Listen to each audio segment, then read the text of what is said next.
Okay, good afternoon, everyone. It is Friday, June 14th, and you all are here to learn about Arts Capital Grant Program for the FY25 grant cycle. We are excited that there's so much interest in this. We just launched this program this year, and earlier in FY24, had our first grant cycle this spring, and are in the midst of finishing up the award cycle from that. But we're ready to launch FY25 this summer, and we know there's a lot of interest. So thanks for being here to learn about it and ask questions. I'm Ryan Patterson. I'm the Arts Capital Program Coordinator, and I'm joined today by probably a few of my colleagues, but have the support of my wonderful public art colleague, Nora Howe, here to monitor the chat. So if you have any questions or anything that comes up, feel free to throw it in the chat. You can also feel free to introduce yourself. Let us know who you are, where you're calling in from. Tell us what organization you're with. Any of that is welcome. I am going to go through some opening slides that Maryland State Arts Council uses to start every meeting. Then I'm going to go into an overview of the grant program. I'm going to pause along the way for general questions to clarify anything I've said. And then at the very end, I'm going to turn off the recording and hold some time for an open dialogue. But there is plenty of ways to connect with me between now and the application deadline. So if you don't get your question in today, feel free to reach out later on. Okay, moving along. So if you've been to our meetings before, you know that Maryland State Arts Council holds our meetings on Google Meet. And here's just a quick map of some of the features at the bottom for those who may not use it as frequently. Your unmute button is all the way to the left with a little microphone. And you might want to just stay on mute until you have a question. You can use the hand raise feature, which looks like a little hand palm, to let me know if you have a question during those moments. And again, you can also put it into the chat. If you hit that red hang up button, that is going to remove you from the meeting. You'll have to rejoin. So just a heads up on that. Don't panic if it happens, but that's what will occur if you click that. The chat's over on the right-hand side.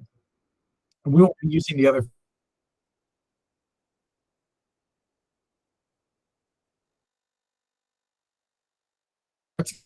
Starts all. This is part of a statewide land acknowledgement project. You can learn more about this on our website, but I'm going to read this aloud for accessibility purposes.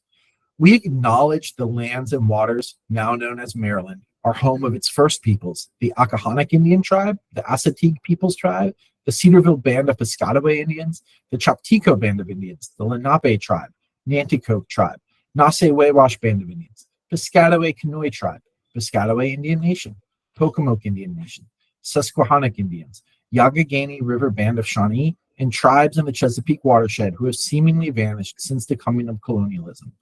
We acknowledge that this land is now home to other tribal peoples living here in diaspora, and we acknowledge the forced removal of many from the lands and waterways that nurtured them as kin.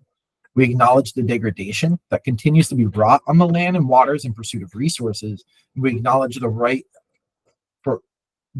of the land and waters to heal so that they can continue to provide food and medicine for all. We acknowledge that it is our collective obligation to pursue policies and practices that respect the land and waterways so that our reciprocal relationship with them can be fully restored. Again, you can find out more about that on our website and how to bring that to your own meetings and gatherings. Our equity and justice statement is that the arts celebrate our state's diversity, connect our shared humanity, and transform individuals and communities. The Maryland State Arts Council and its supporting collaborators are committed to advancing and modeling equity, diversity, accessibility, and inclusion in all aspects of our organizations and across the communities of our state. MSAC and its grantees are committed to embracing equity and non-discrimination regardless of race, religious creed, color, age, gender expression, sexual orientation, class, language, and/or ability.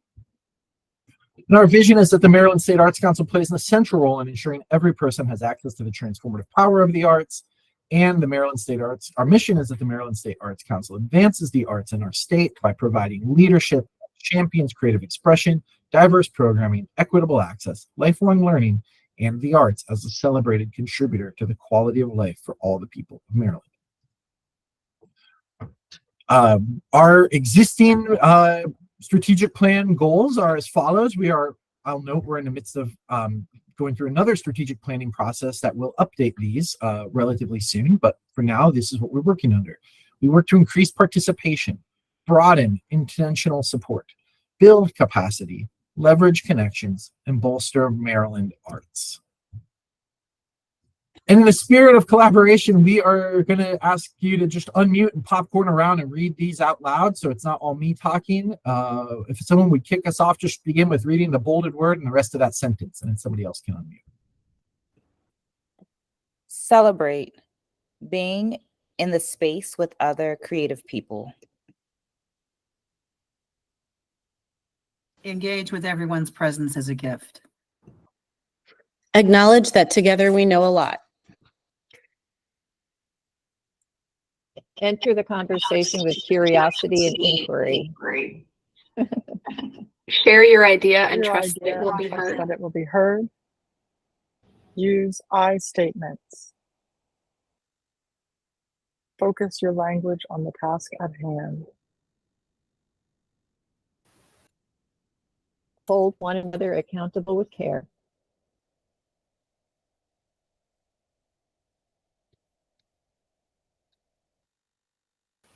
Apply yes, and I hear your idea, and I'm going to add to it. And I'll just finish this off. Balance speaking and listening. Thank you, Rebecca. That's great. So that'll be a little hard today. I'm going to be doing most of the speaking, and then we will also be listening to you again in the chat and during some scheduled little breaks for questions. But I will be. It's a heavy content session today. That's why it's an info session. But we welcome your participation during Q&A. Just a couple more slides here, noting that Maryland State Arts Council offers professional development throughout the year. If you haven't found these already, we offer technical assistance on our grants. We have different professional development sessions, sometimes about capital projects, sometimes about fiscal management or legal issues. We also have coffee with the council virtual meetings. And this week is the Maryland Arts Summit, which is also our regional office hours for Baltimore County. So if you have not heard about the summit, you might want to check that out at mdarts.org. And we will be moving around there. It's a great time to talk to our staff. And there are other ways to get involved with our work throughout the year. I will note specifically, we'll be hiring panelists to evaluate applications for this program over the summer, but we hire panelists from the public for all of our programs. And it's a great way to see the application process from the other side. You get paid for your service, and it's a really good way to kind of boost your technical skills around this work and see what others are doing. You can find that at the Ways to Get Involved page on our website. Okay, so getting into today's agenda, we have a lot of topics to cover, and I promise there will be some time to ask questions throughout. But if you're just joining us, feel free to introduce yourself in the chat. Let us know where you're calling in from. You can also utilize the chat for questions throughout the presentation. My colleague Nora is monitoring it. So we're going to go over a general overview of what this program is, a little bit about where it came from, why it exists, and how it's different than our other programs.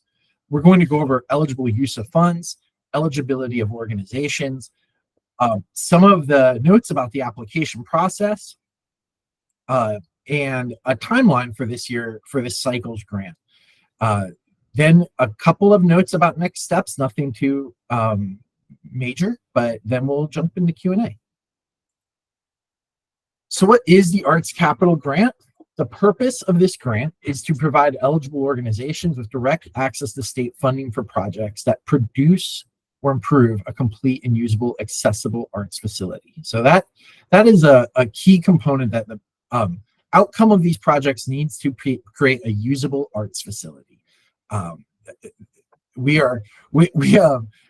started this program last year, and there was a little bit of a more open-ended definition of the way we would use these funds, but I think we're trying to narrow it in this year, and just noting that projects need to produce a usable facility at the end. So the program provides support for projects that could include the expansion, renovation, or major repairs to a facility or other infrastructure. Planning and design costs, equipment are both eligible if they're part of an overall permanent investment in a facility or infrastructure. They cannot stand alone, I'll get into that a little bit more, but ultimately the project you propose needs to produce a facility or permanent infrastructure at that facility. We love projects that help to expand access. There's a big mandate that this funding be used to expand audience access, overcome physical barriers to access, or increase audience participation from marginalized communities, people with physical disabilities, people of color, and people living below the poverty line. So those are really encouraged. And we especially like projects that use energy efficient technology and update buildings that may have been existing arts facilities or new arts facilities that need those investments in new technology and utilities. So where did this program come from? Well, it's been a long time. The Arts Capital program was actually established by law in 2021 under the Article for Economic Development, Section 514. And that law stated that $3 million a year will be put aside from the governor's budget over 5 years to support this program. So it's $3 million a year, each year from FY24 to 29. I said right at the beginning, we started in 24. We did our best to get those funds, get the applications processed and out this spring. We're working on giving those final awards now. And this is our second round going into FY25. It's important to note that the funding source is different than Maryland State Arts Council's other budget items. Most of our budget is, is a general appropriation to us. And these are GO bonds. So they come with some other restrictions about how the funding can be used and the process of awarding those grants. And so we're working through some of that. All the grants, because they're GO bonds and they're physical improvements, any state capital funding that's awarded has to go through a Maryland Historical Trust Section 106 review that essentially looks at your property and the project and makes sure that you're not going to be disturbing something that might be historically important, need marked for preservation, or have any effect on the state historical heritage. We will help you through that process, but some organizations have already done that. Just know that that's going to be a requirement. And then all of the funding has to be approved by the Board of Public Works before it can be awarded. So where most grants, we receive the application, we determine who's awarded, we send the grant agreement out. These, we're going to send the grant agreement out, and then it still needs to go before Board of Public Works before you can receive your funding. An important note about this, just for anybody who's considering big projects or maybe familiar with legislative bonds, organizations sometimes request their own individual LBI or legislative bond. The purpose of the Arts Capital program operating as an independent grant program, not the LBI process, is that hopefully we're providing a predictable timeline. You know when the applications are due, you know what's required, and then you know how to work with us and our staff throughout your review. And it's an equitable review. We're not just like the one with the most access to your lawmaker. We have an independent open panel that reviews all grants. But this program does not bar any organization from receiving additional state funding. That could be a different capital grant from another organization, another agency, or an LBI. But we need to note that if your organization is planning to seek an LBI from your lawmaker, you have to apply to this grant first. You have to have been awarded the grant. And then Stephen, our executive director, will need to write you a letter of support that will go to the president of the Senate and Speaker of the House before your LBI is approved. I don't have a whole lot more detail to go into around that. We haven't had to do this yet, but if you're planning for an LBI this year in the next session, please let us know, follow up with the email, or let us know about the time you submit your application that we should be aware of that. Okay, so getting into the actual use of this grant. If anybody had followed along last year, we offered 3 different application types. We thought we were trying to serve as many constituents as possible, but we've learned a lot throughout that first process. So where last year we offered 3 different application types with a range of funding, we are going to be consolidating those this year into one application. These changes have been, I want to note that these changes have been approved by our council, but they're still going before our secretary for review. So we're reviewing recommendations today, and they'll be finalized in the grant guidelines when they come out. So this year, the Arts Capital Grant will have a funding range from $50,000 to $500,000.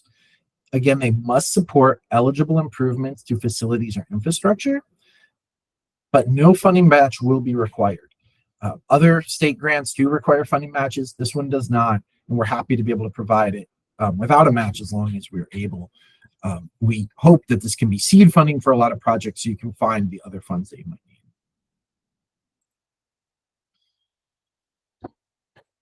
Arts capital grants can be used for capital projects that support the expansion of, renovation of, or major repairs to a facility or other infrastructure.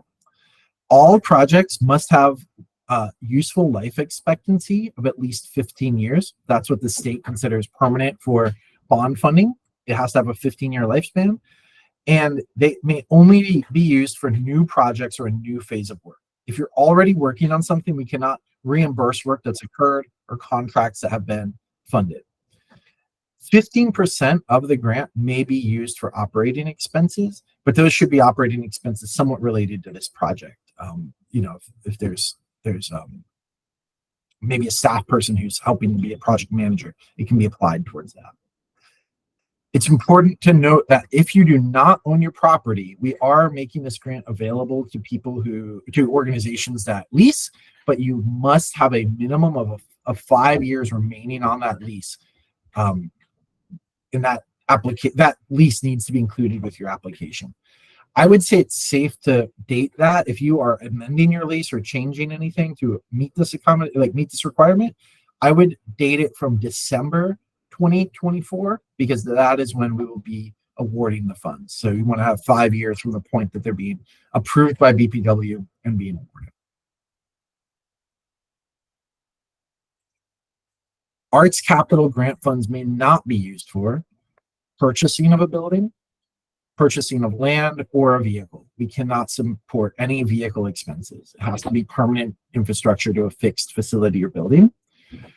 We cannot support design services or purchase of equipment that is not tied to a permanent improvement of facility or infrastructure.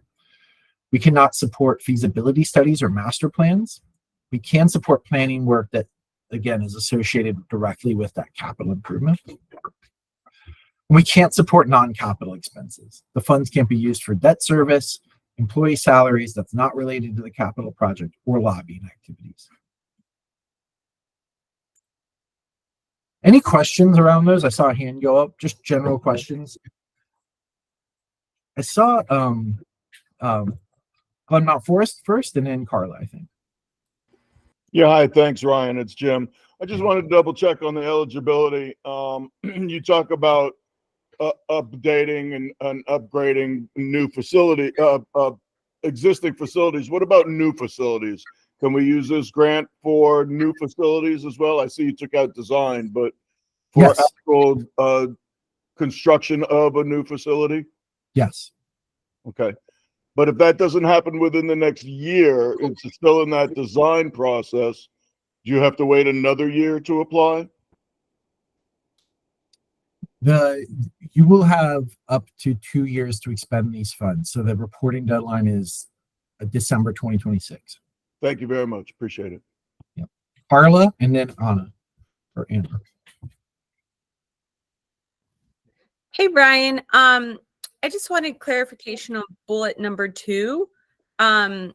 Design services that are not tied to a permanent improvement. So could you use funding for design services that are tied to a permanent improvement? I think we need to know that improvement will be made within the time period of the grant. We can't just do design on a building that will be built in 5 years. It has to be within the time period of this. Got it. Okay. Thanks, Ryan. Yep. Anna?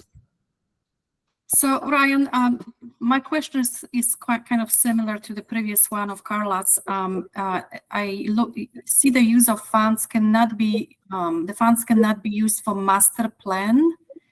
Could you elaborate on that a little bit? What we are trying to do, I'm working actually with architectural company to advise us on how we can move forward professionally with the plan. So is that considered covered or not covered by the grant?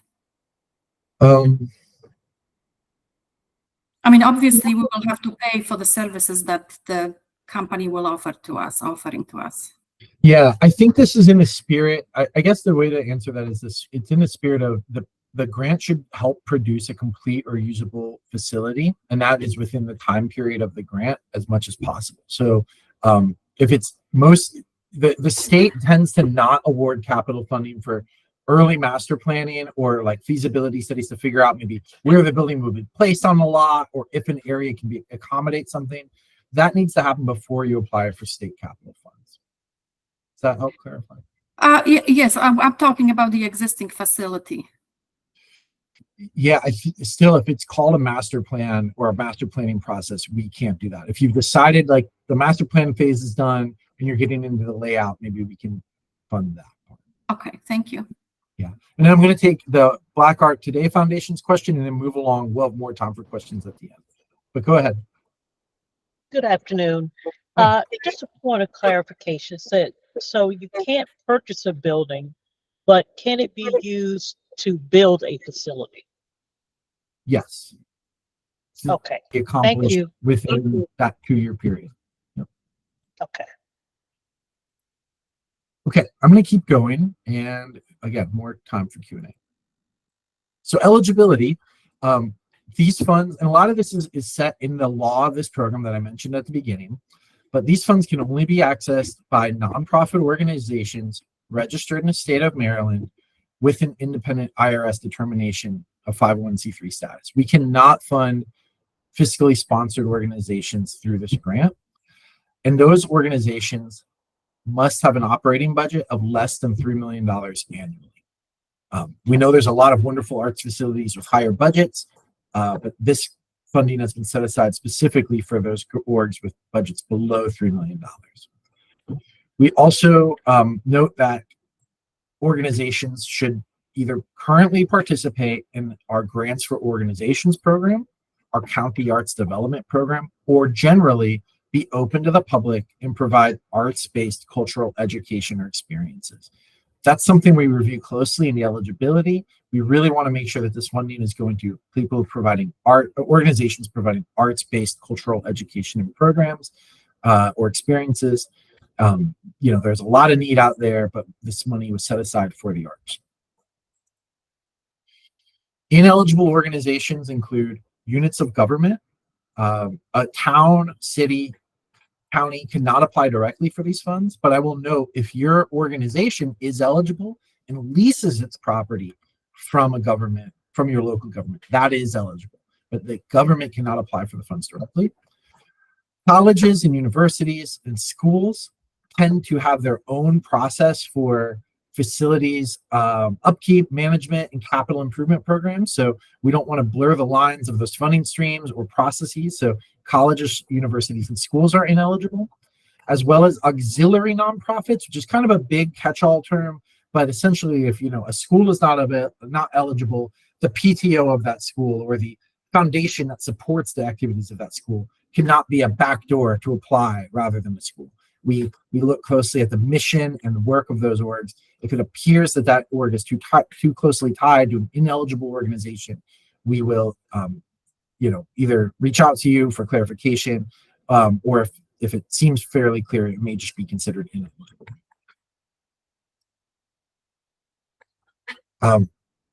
Ineligible projects, these extend a little bit beyond the organization, but projects specifically that are on properties owned by schools, school systems, colleges, or universities are ineligible. Again, this ties back to that overall situation that projects and properties managed by those systems tend to have their own capital project. And we are not funding capital improvements or properties that are owned by the state of Maryland Department of General Services or Maryland Stadium Authority. We understand some groups lease from those groups, but again, those entities or agencies have their own process for capital improvements. Any questions about that?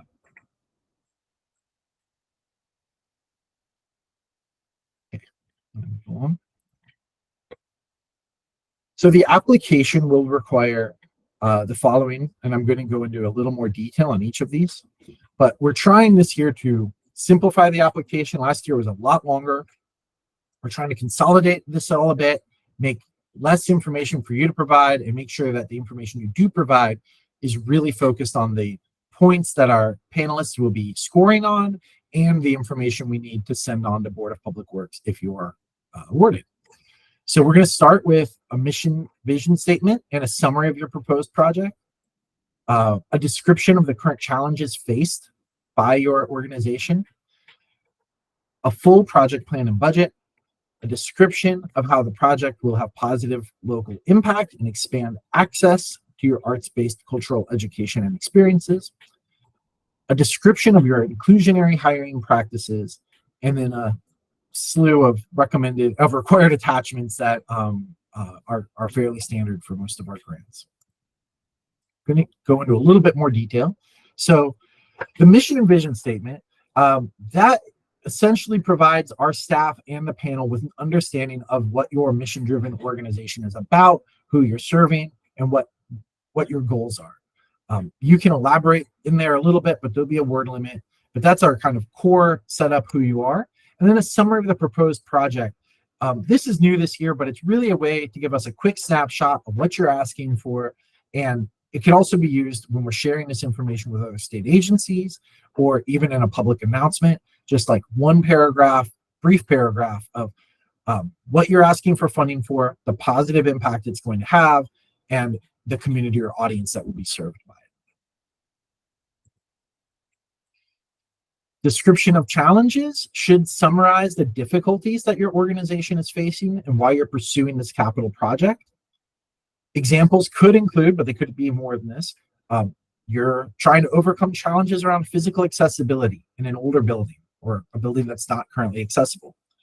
Maybe you have outdated or aging infrastructure that is failing, needs repair. If your giant air handler goes out and you're not going to be able to have your season next year or your summer camp that you rely on, and all those students won't be served, that is a very good time to apply for this funding. And changing spatial needs for employees and audiences. Maybe you've come back from the pandemic and realized that the way you were set up before just doesn't work for your current employees, and they can't do their work or serve the audiences they need to in that layout. So maybe you need to reconfigure, expand, reduce, rearrange. All of that's eligible. And then anything that helps to expand or build out space to accommodate new audiences and increased programming. That could be anything from bathroom renovations to new lighting to new theater seats to new lights and sound, but or just like an entire new add-on to your facility. Those are all eligible expenses. And this doesn't cover everything, but I think it gives kind of a sense of the types of challenges you might be proposing. Giving us detail about what you're not able to do here is key. Then we go into the full project plan. So we're going to ask for a more lengthy description. This will have less limitation on the word count, but we want a full description of the proposed project that you're going to undertake. And if it's a really big project, please try to break it down into sort of steps and phases. I think the really successful applications try to do a good job of painting a big, broad picture and then highlighting some of the key steps to visualize how you'll get there without going into every minute detail of every minor purchase, but kind of like digestible chunks of how you'll get there along the way. We also want in this section to understand how this project is going to serve the organization's mission and how it will address those challenges you identified in the previous question. We will also ask for your overall capacity of the organization and your partners to complete this project. So how would you answer that? I think there's notes about breaking the project down into digestible chunks, highlighting which phases of the project you're focusing on right now. And if you have partners, who they are and what their roles are can all be included in this section. This is kind of the biggest section of the grant. And I don't know, if we're doing the hamburger, this is the middle part. This is the big veggie burger in the middle, telling the panelists what you're going to spend this money on. We're going to have a separate section for a budget description. and then a new budget template for this year. So the budget description, you should describe your overall proposed project. You should describe the major proposed projected expenses for this project, any sources of income outside of MSAC, and then definitely a clear description of how MSAC's funds specifically will be used. And this is not the final budget table, but it is close to it.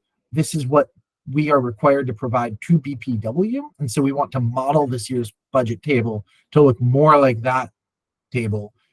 So we aren't translating or asking you to refill it out. We're going to ask for this information straight ahead. And I think it's going to be a lot more clear. You'll be able to under each of these construction costs, equipment and furnishing needs, architect and engineering fees. We will not have a section for land because that's not eligible, and then totals at the bottom.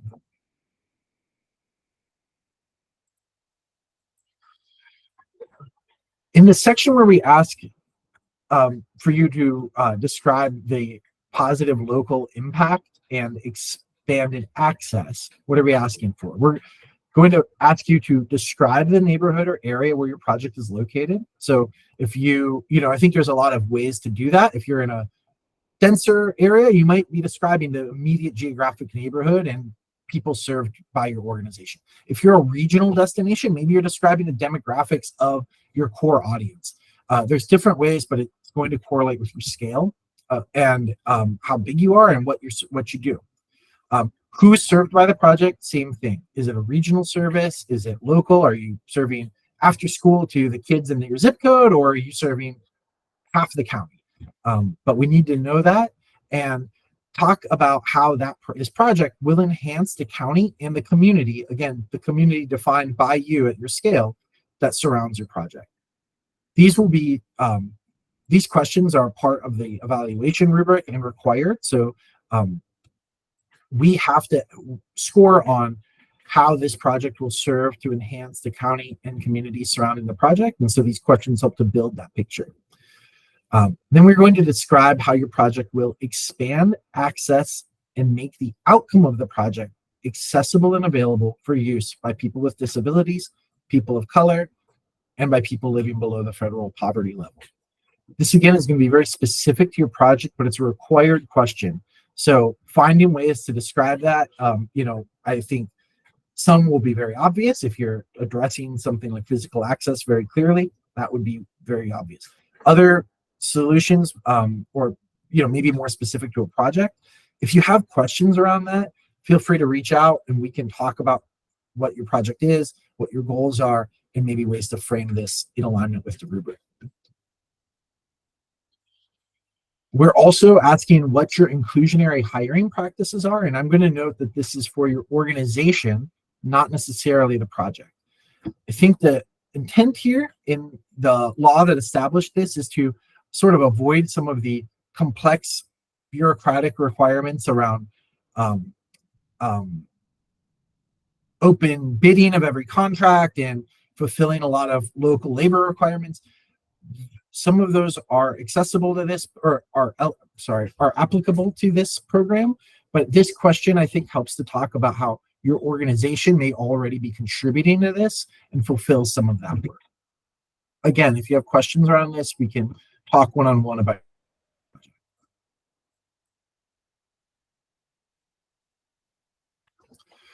Application will require attachments. These are pretty standard. Things like organizational documents and your financial statements are pretty typical and will be listed out in the application exactly what you need. We only require audits of organizations with operating budgets above $600,000. But if you already receive funding from us, you've probably submitted some of that. We do offer a chance for you to upload a work sample, and the intent here is to really help elaborate or paint a picture more of your programming and offerings. If maybe you're a panelist tuning in from Baltimore and you've never been to Garrett County and you can't believe this amazing work going on, a short video or a postcard of the work might be very helpful to sort of illustrate some of that work. And it goes both ways. We have panelists from all over the state participating in this, and sharing what you do can be very beneficial. The application also requires 2 letters of support, one from a local governing body So that could be your city or county, could be your elected representative, like your council person or your county council person. In addition, we need a letter from your state senator or delegate. And again, that's representing the area where the project is located. These are not scored, but they are required. If you don't have those letters when you submit the application, we will hold it and not send it to the panel until they are provided. We'll let you know if there's a deadline for that, but we have to have those letters for your application to go forward. So then what happens after we receive all that? So first of all, the applications are reviewed for completeness and eligibility. I take a look at everything and check that you have met all those requirements we spoke about earlier, that your organization is eligible, and that the project meets the eligibility requirements.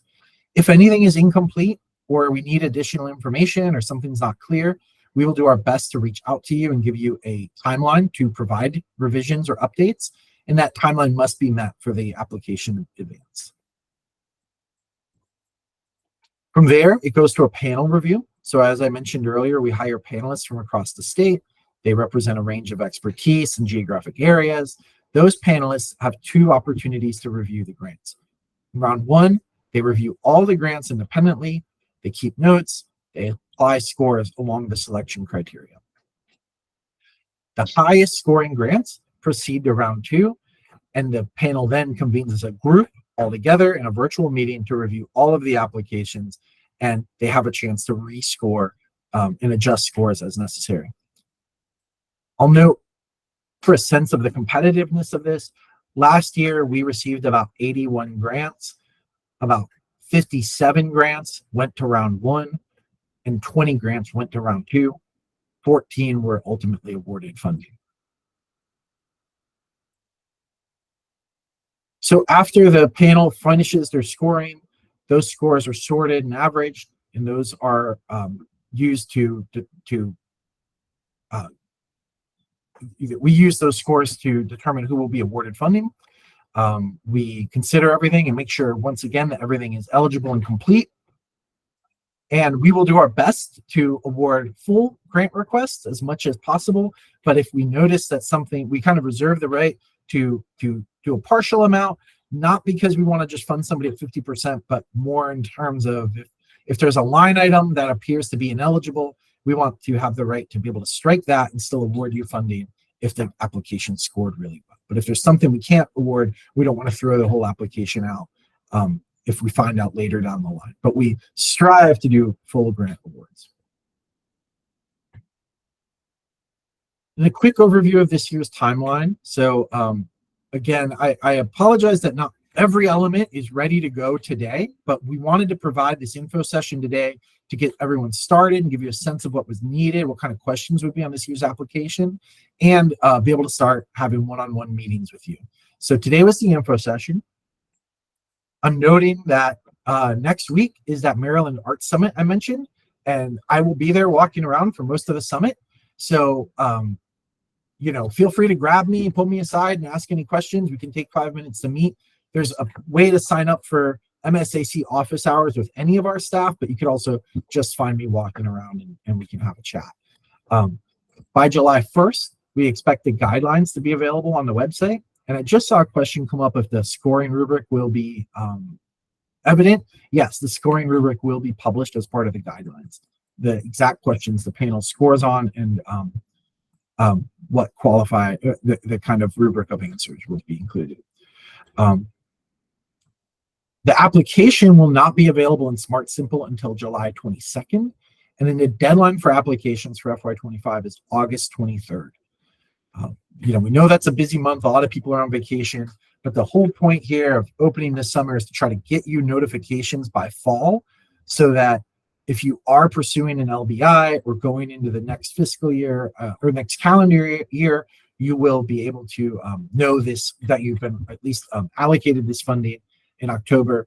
We'll let you know by December, we should have your grant agreement finalized, and the reporting deadline will be the 2 Decembers from then, December 26th.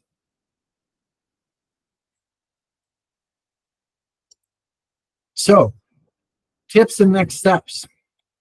I'll keep this brief and then we can get into the Q&A. So first of all, probably pretty obvious, but at least based on the information today, consider if your organization fits within these eligibility criteria, and consider if your proposed project fits within the project eligibility. So just a quick checklist you can go over. You know, are you a 501c3? Are you registered in Maryland? Is your budget below $3 million? I would add to that, you know, then below there, you know, sorry, I see a typo. Does the project improve or produce a complete usable facility? Does the project include expansion, renovation, or major repair to a facility or infrastructure? And if you lease your property, do you have a minimum of 5 years remaining on that lease? Those big questions. If you answered yes, and those are all work, or if you're not sure and have a question, find time to speak with me. I will try to make myself as available as possible through 3 different means. You can schedule a 30-minute virtual meeting or call. You can note in this, when you click that link, and we'll put it in the chat, you can note whether you prefer a phone call or a Google Meet, and we'll make time to do it. You can email me directly with a question, and it would be helpful if you used a subject like FY25 Arts Capital Grant Inquiry, just so I know what I'm seeing and can like bundle those to reply at the same time. Or you can just call me directly on my state cell phone. But I will note that if I'm in a lot of meetings or in and out of things, it may take me a while to reply. So I would encourage you to either leave a voicemail or send me a quick text at that number to let me know you're asking for a call or who it is. But probably the most efficient to help you schedule and avoid a lot of back and forth is to use that link that Nora just put in the chat, schedule a meeting. And if we are running out of times, feel free to send an email, but I'll note those times will not start until after next week. Next week, we're pretty packed with Juneteenth is off for the state, and then we have the summit right after that. So the slides will start after it. So at that point, I am going to end this info session recording. I'm going to stop the recording and then open it up to questions. But thanks, everybody. This recording will be posted online, and the slides will be sent out to everybody who registered today. I'm going to turn the recording off.